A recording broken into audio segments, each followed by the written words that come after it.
Section 12. The Lifespan of Amida Buddha and of the enlightened beings in his Pure Land. Quote, the Buddha said to Ananda, the lifespan of Amitayus, or Amida, is so long that it is impossible for anyone to calculate it. To give an illustration, let us suppose that all the innumerable sentient beings in the worlds of the 10 directions were reborn in human form, and that everyone became a Shravaka or Pratyeka Buddha. Even if they assembled in one place, concentrated their thoughts, and exercised the power of their wisdom to the utmost to reckon the length of the Buddha's lifespan by the number of kalpas, even after 1,000 million kalpas, they could still not reach its limit. So it is with the lifespan of Shravakas, Bodhisattvas, heavenly beings, and human beings in his, that is, Amida's land. Similarly, it is not to be encompassed by any means of reckoning or by any metaphorical expression. Again, the number of Shravakas and Bodhisattvas living there is incalculable. They are fully endowed with transcendent wisdom and free in their exercise of majestic power. They could hold the entire world in their hands. End quote. This fragment is related to the 13th vow of Amida, which I have already explained in the section dedicated to the 48th vow. The lifespan of Amitayus or Amida refers to Amida as a manifestation in his Pure Land for the sake of saving sentient beings. It does not refer to ultimate Dharmakaya, beyond form, which is the ultimate nature of Amida and all Buddhas. In fact, Amida is in 3 places at the same time. 1. In ultimate Dharmakaya beyond form. 2. In Sambhogakaya form in the Pure Land. And 3. In various unlimited manifestations or Nirmanakayas which are spread everywhere in the 10 directions. Amida's Dharmakaya has no beginning and no end because it is uncreated and always existing.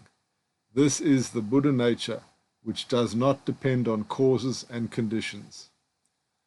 Amida's Sambhogakaya, or transcendental or recompense body, which he has manifested in the Pure Land, has a beginning, when Bodhisattva Dharmakara attained enlightenment and became Amida Buddha, and will have no end, as he promised in his 13th vow, and as this fragment confirms. The various Nirmanakayas, or accommodated transformed bodies, have a beginning when Amida in Sambhogakaya form decides to emanate them, and end if he decides to terminate them. This fragment from the sutra shows again the impossibility to calculate the lifespan of Amida's Sambhogakaya body in his Pure Land. Why is it impossible? Because it has no end. The allegory presented by Shakyamuni with all sentient beings who, if reborn in human form and become Shravakas or Pratyeka Buddhas, still cannot measure Amida's life, suggests that it is in fact immeasurable or infinite. Only great Buddhas can understand Amida's light and life, but this cannot be explained to others below their level. So we use the terms infinite or immeasurable to point to something which is impossible to express in human language, or below the language of great Buddhas. Having infinite life shows that Amida has decided to always be available for sentient beings, until we are liberated and brought to his Pure Land. To have a Sambhogakaya form which never dies, or a Pure Land which never disappears, is like saying, do not worry, I am always here for you. I will never go away into some kind of inaccessible nirvana. You can always find me and come to me. Not only is Amida's lifespan in the Pure Land infinite, but also the lifespan or Sambhogakaya bodies of those born there. As I already explained, the beings born in the Pure Land are sometimes called humans and devas or gods in my land, or his, that is Amida's land, which does not mean that in the Pure Land there are 6 unenlightened realms of existence, namely the hells, hungry spirits, animals, humans, fighting spirits or demigods, and gods. Shakyamuni himself explained that when the expression humans and devas, or heavenly beings or gods, in the Pure Land appears in this sacred discourse, it is only in relation to the states of existence prior to their birth in the Pure Land. Quote, "They are all of one form without any differences, but are called heavenly beings or devas, and humans, simply by analogy with the states of existence in other worlds. They are of noble and majestic countenance, unequalled in all the worlds, and their appearance is superb, unmatched by any being, heavenly or human. They are all endowed with bodies of naturalness, emptiness, and infinity." End quote. Also, the term bodhisattvas in his land are referring to the same type of beings, all those who are born in the Pure Land through the gate of the primal vow, that is, the gate of simple faith in Amida, and who, after attaining Buddhahood there, return to samsara as enlightened bodhisattvas to save all beings. If humans and heavenly beings were terms related to the states of existence prior to their birth in the Pure Land, the expressions bodhisattvas in his land shows what these beings became after being born in the Pure Land and attained Buddhahood. That is, enlightened bodhisattvas, or Buddhas who manifest themselves as bodhisattvas like Samantabhadra, Avalokiteshvara, Mahasattva Prapta, Maitreya, Vajrapani, etc. Usually, Shravaka is used in the sense of a person who seeks to realize nirvana for himself, just like a Pratyeka Buddha who actually attained personal freedom from birth and death, but does so without having a teacher and without acting to save all beings. However, Shravaka has another meaning too, which is that of disciple or hearer. Thus, in this fragment, Shravaka means that all beings born in the Pure Land are the personal disciples of Amida Buddha.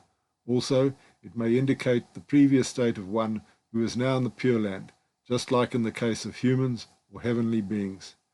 Thus, it may refer to the fact that many who are now in the Pure Land were at the spiritual level of Shravakas in their former life, but at one point they heard Amida Dharma and entrusted to Amida, now being not only liberated from birth and death, but fully enlightened Buddhas capable of helping all beings.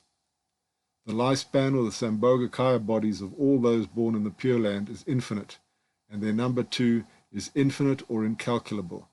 This is also because they come to be born there from all corners of the universe, and will continue to do so in the never-ending future. Quote, "They are fully endowed with transcendent wisdom and free in their exercise of majestic power. They could hold the entire world in their hands." End quote. This shows that they are really enlightened and in possession of all the features of perfect Buddhas, capable of manifesting everywhere in the worlds of the 10 directions to save sentient beings. To hold the entire world in their hands means they are not inside the world, not caught in samsara, but outside of it. Only if one is beyond the samsaric universe and fully enlightened can one hold the world in his hand. This is such a wonderful expression. There are 2 important footnotes to this section. The first important footnote refers to the passage, "The various Nirmanakayas, or accommodated, transformed bodies, have a beginning when Amida in Sambhogakaya form decides to emanate them, and an end if he decides to terminate them. However, Amida can maintain a Nirmanakaya form forever, if he so wishes."